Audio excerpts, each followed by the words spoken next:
How's it going? We have something new and fresh from Otto today. The song is called Mirror.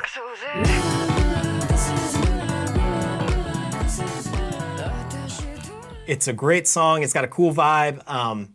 It definitely has a super sick bass line. It's really cool and it's got a good feel. So we're gonna learn that today. Unfortunately, there is not too many guitar parts in the song, but we're gonna kind of go through and make our own guitar parts and do a lot of doubling of the bass line, which is really fun to play. First off, if you have not heard of Otto, please go check out her music. I'll leave links in the description to this song and kind of her other stuff. Go support her. She's incredible. She's a J-pop artist, singer, and just makes fun songs that are usually alternative, rock, ballady, or sometimes funky and vibey like this.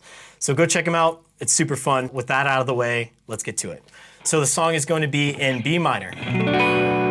B minor 7 for our first chord. It does have a key change later, which will go up to C, which will be cool. But yeah, let's start with the bass line. Let's give it a listen first because it's fast, it's cool, and let's listen to it. Here we go.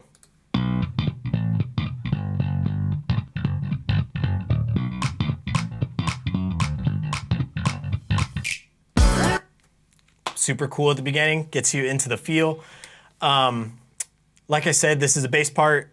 I assume where they're gonna be playing it, if you play bass, they're gonna be playing it in this first 5 frets down at the very bottom. They are doing a lot of slap technique, which I can't do well, but I'm gonna teach you the notes. And the other thing that needs to be said is that the bass is either down tuned to D, their low E down to a D, or they have a 5-string bass, which will make sense in just a moment. So here we go. Our first note is going to be a B. On the A string, 2nd fret, up to a D, back down to the A, sorry, to the B. Then our next note will be an A on the E string. And then we are going to pop back up to the D, down to a G, F sharp, back to a G, A, G, F sharp, for an extra few hits, then pop back up to a D. So what that sounds like in time, just really slowly, is this.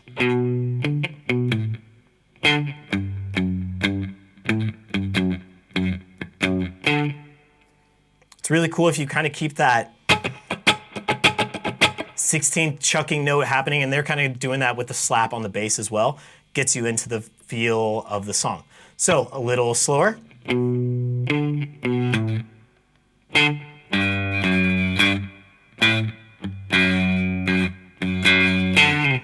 That is the first half of the bass line. The back half of it is almost the same thing, except it has a cool little quick riff on the top part. So what that sounds like is this.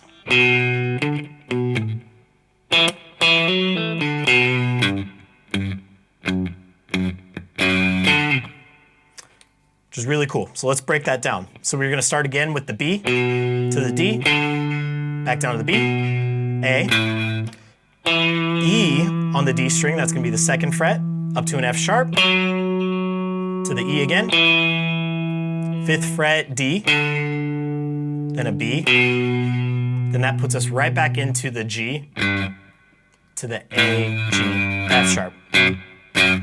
Now on this first intro part, it is going to leave off the very last F sharp and D note, kind of like a cliffhanger to go into the first progression. So what that sounds like, a little slower and in time.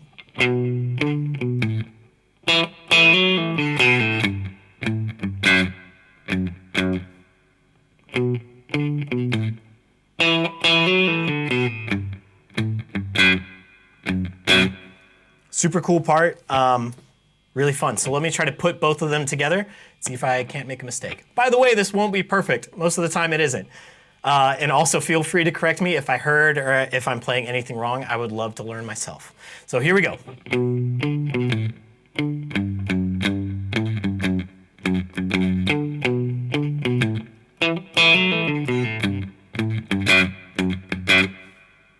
And that takes us into the first part. Before we get there though, we could double the bass right there as guitar players in that same position, which sounds fine, really cool. But honestly, I like to play it up a position higher. So we're gonna have it in the exact same notes, just a different place. So we're gonna be on the D string on the 9th fret. First note is gonna be a B, like I said, the normal, just same notes. And here's what that sounds like.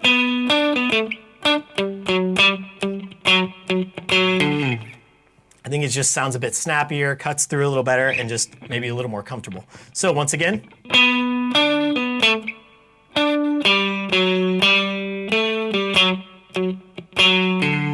Keeping that feel of the 16th notes.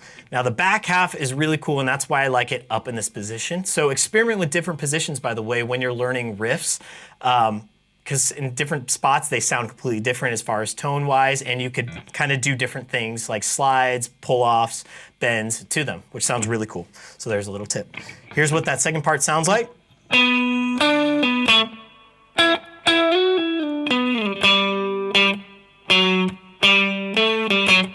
Missed that A right there. Once again, slower.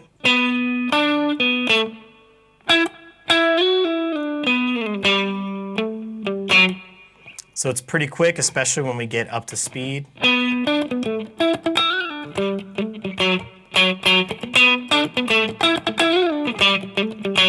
So I'm not really thinking too much. I'm just trying to feel, but keeping the 16th going.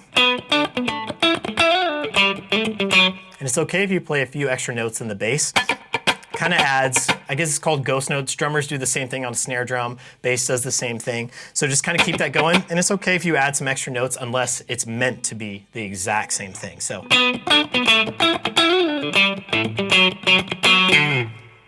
And that's it. So those both parts together in this new position, slowly.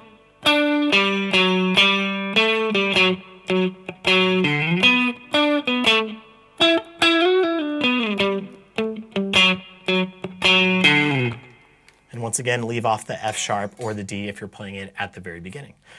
Other than that, that repeats throughout most of the song, so you could play that on the intros and the verses with the bass if you like. Just kind of maybe turn down your volume a bit or palm mute the whole thing. It could kind of sound like this. Sounds kind of cool. So experiment, use your ear, have fun with it. Next part, of course, is going to be the verse progression. And super easy progression as far as that goes. We're gonna have a B minor 7. So bar chord is how I'm playing it, 7th fret.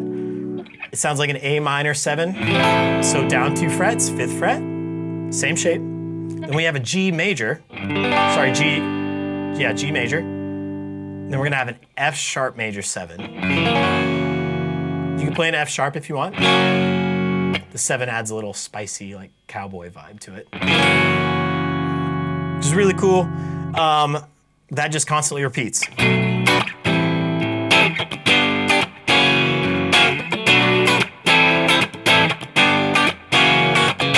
And that's the only chord where I'm really kind of questioning the A minor 7. I can't hear if it's just a power chord, A, or a major, or if it's actually a 7. I can't tell. So if you hear it, please let me know. I like playing it as the minor though, and I think it sounds great. So that's happening under the bass line.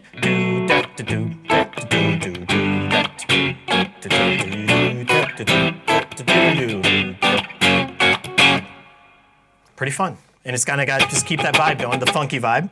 You could also, just a little extra, you could not have to play the whole shape if you don't want to, and you could play more of like a rhythm guitar part, and that's kind of cutting off the bottom 2 strings and playing the same thing.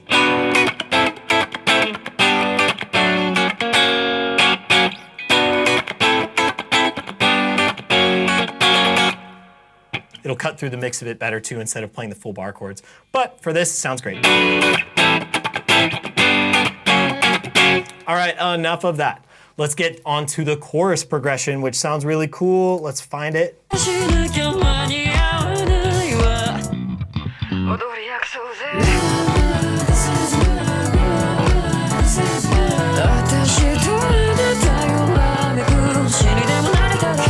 Once again, it repeats, which is really cool, so it just sounds awesome.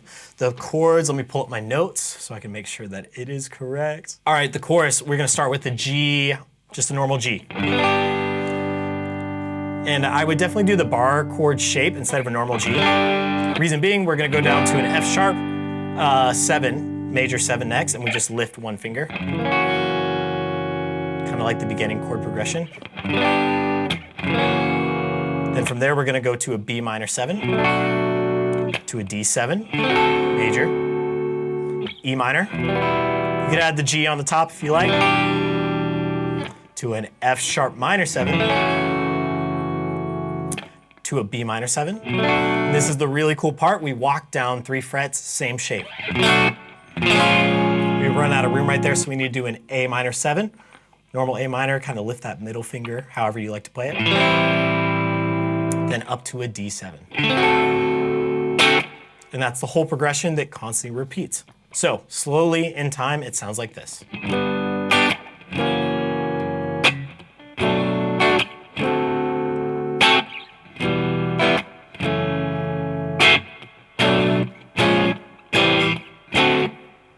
Then it just repeats once again. A little faster.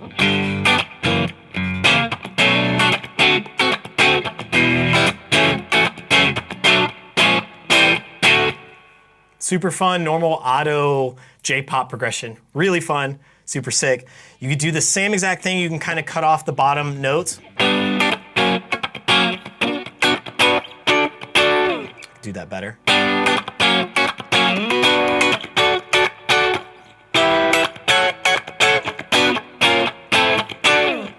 Something like that. Sounds really cool. You could arpeggiate, just giving you some more ideas right now. Oh, sorry. So G.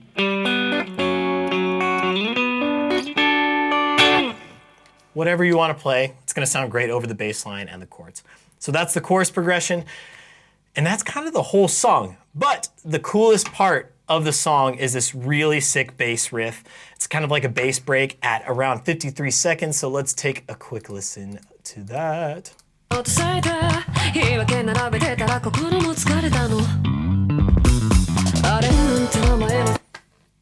Super cool. I had to do that YouTube trick of slowing it down to 50% for like an hour or so, just trying to learn it.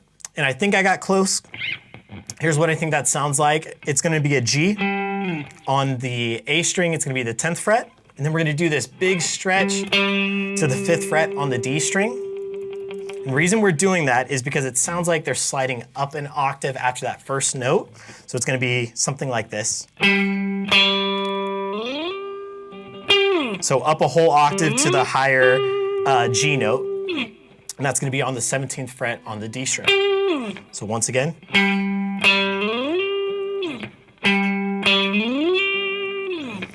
So start with that. The cool thing is once we slide up to that top note, that is our first note starting right there. So G, D, G. And then we have this pentatonic pattern starting on the 16th fret of the G string.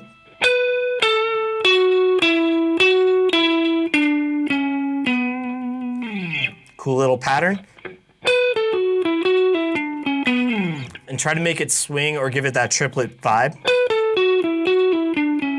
Honestly, if you play it straight because it's so fast, that works too. So slowly, and I'm still working on this part, it's not perfect, but it's like this.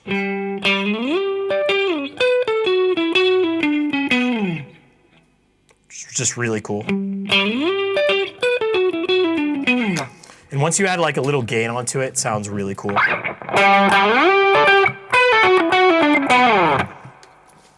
Practice that. I need to practice that a ton with the metronome and kind of get it faster. But right back into the normal chord progression of the G, F sharp. And then you're off to the races. That's the last cool part, I think, that sounds really great. And then the very last thing that I want to take you through is the key change. That happens at 154.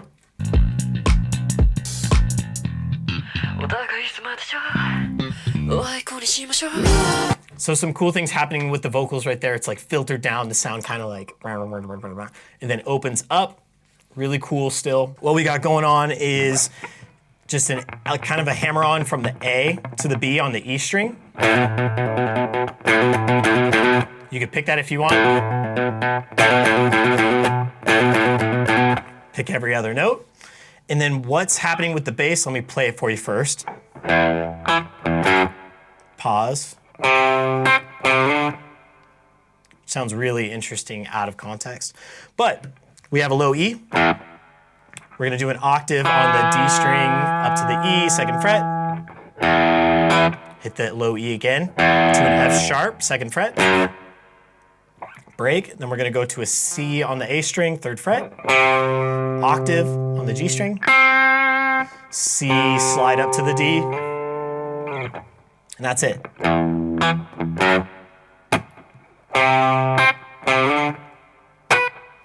And then we get back into the new chord progression, which starts on that G sharp. Everything modulates up a half step. So we just play exactly what we played at the beginning, up a half step, which is great.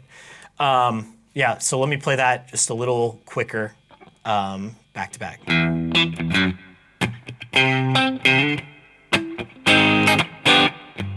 And then back into the chord progression. So let me kind of play through that chord progression in the new key slowly, and I'll call out the chords for you as well. So what we have is a G sharp major, G7 major, C minor 7, E flat 7 major. Now this part is great. We have the F minor now, G minor still, and this is the best part about it. We have C minor 7, and with this new shift, this makes this part easier. We have C minor 7 to a B minor 7, half step down, and then another half step down to a B flat. Just keeps it easy without having to shift to that A minor 7 from before. Cool. And then we go all the way up to the E flat 7, or sorry, yes, E flat 7, and it repeats. So slowly in time for you.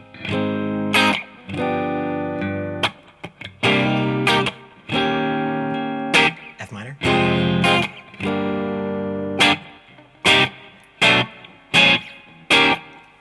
So a little faster.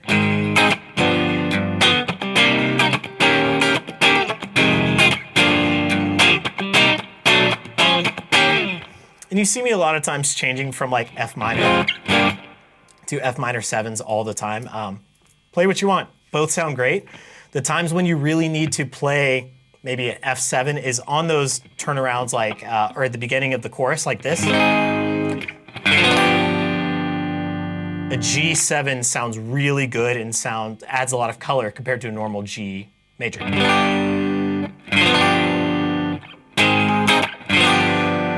So in those spots, just use your ear, use your best judgment, and kind of use those 7s as you like. If you play guitar or bass, I hope this was helpful trying to figure it out, especially this early when the song was released. If I messed up on anything, please put it in the comments. I'd love to learn how to do it the correct way. Yeah, and I hope you enjoyed this video. Please let me know what other songs you'd like to learn. And if I like the songs too, then I would be happy to do them and kind of do these tutorials. So thank you so much for watching. I'll see you in the next one.